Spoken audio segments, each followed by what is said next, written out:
Right, I'll ask you, because you're a young person, are you terribly attached to this whole idea of African culture? Something that's African tradition and Africans have always done it this way and not that? Or do you feel that Africa has sort of leapt into the 21st century and we have to go that way? What's your own take from your African studies?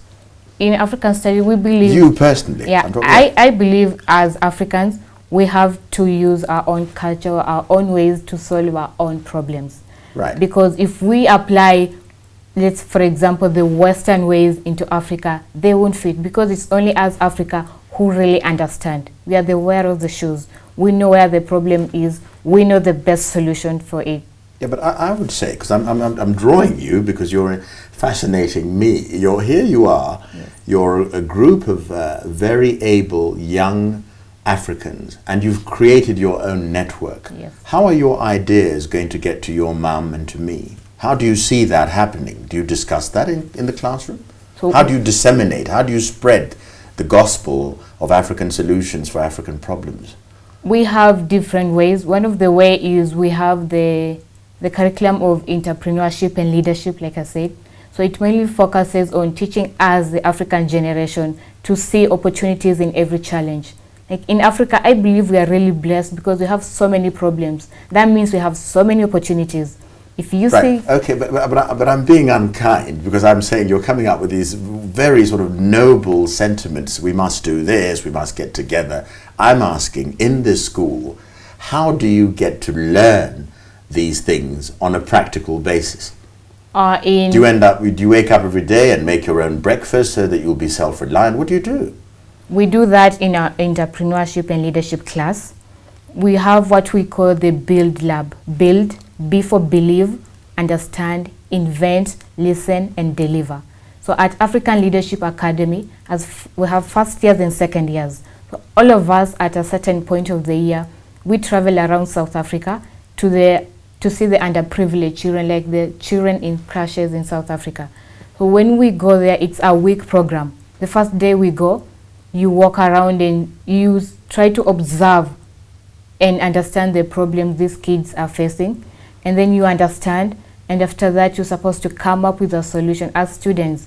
If we see that these kids are walking barefoot, what can we do as students so that they have shoes? Without the help of the teachers, it's just brainstorming as students. If we want these kids to have shoes, what can we do? So that's what we do in our entrepreneurship classes. We have different experientials that we do also on campus. We have student-run enterprises. They're completely student-run. We have a tuck shop, the student-run. We have a salon. We have an agricultural farm. I'm part of the agriculture club in campus. We have a banking system. There are 20 enterprises on campus. They're student-run.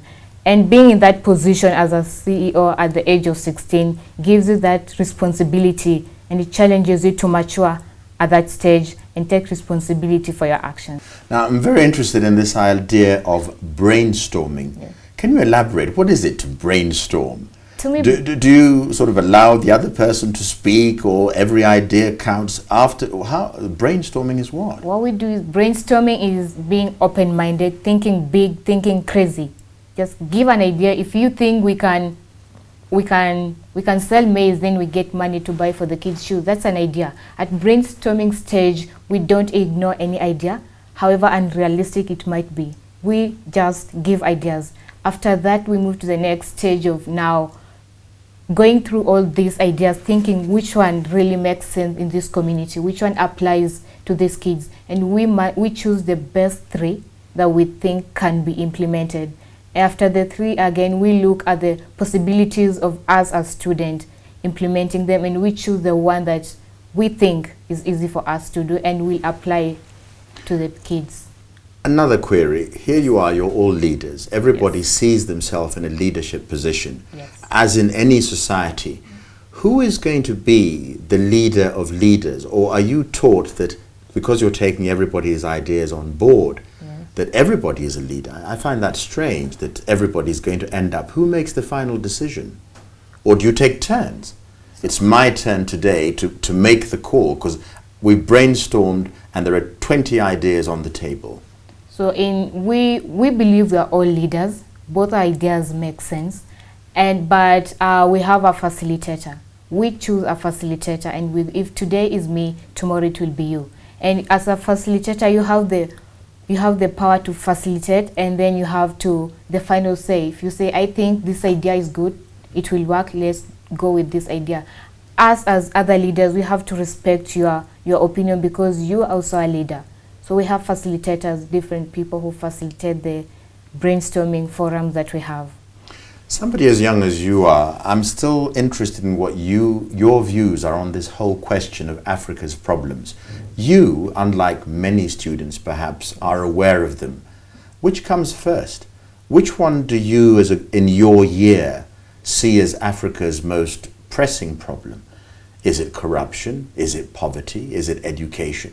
Because otherwise, I'm trying to suggest that you could just wake up one fine day and say, oh, I'm going to solve Africa's water crisis, and somebody else in Nigeria who you've met at the school says they're going to deal with war against Boko Haram. Which is going first?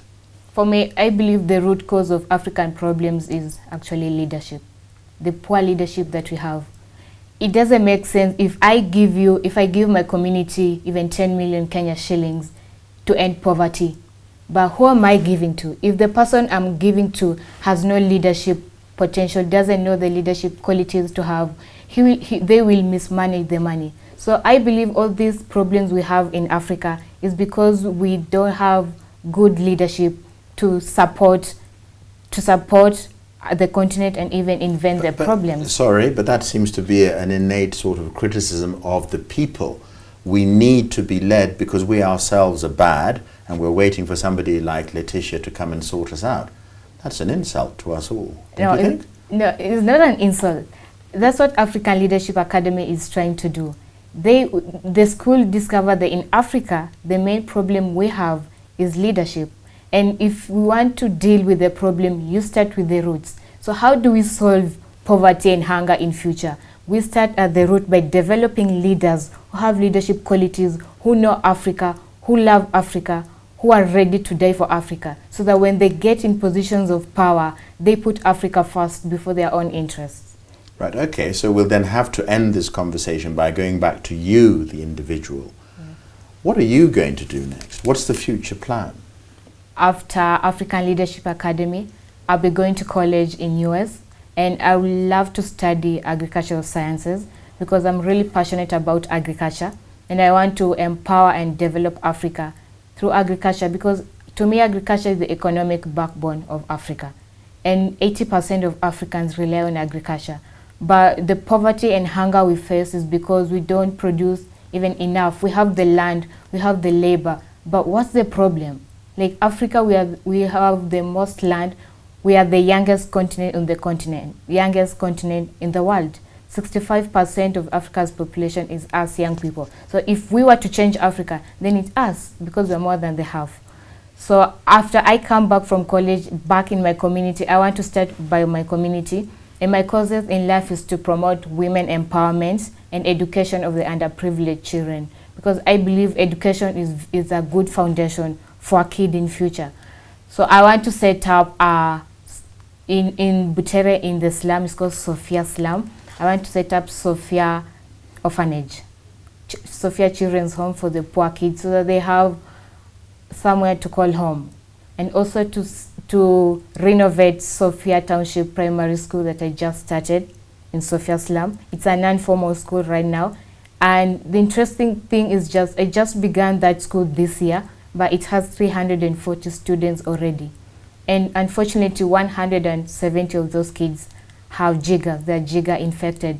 And this just shows how the conditions they live in the slum are terrible. The poverty level are very high, their parents are very poor, and these kids really struggle. And I believe if I've been blessed this way, because I was also born in the village, but I've gone up to South Africa at this school, African Leadership Academy. I believe I should be a blessing to my fellow brothers and sisters who didn't make it to African Leadership Academy. I'm the representative. If I made it, then I come back to my community to help them make it. If they can't go to African Leadership Academy, I can bring it home. I can set up a school for them to attend education, a children's home for them to live, and then also to empower their parents, especially the women in my community who really struggle by setting up sustainable projects for them for income generation. Laetitia Mukungu of the African Leadership Academy, thank you very much for coming on the JSO interview. Thank you, John.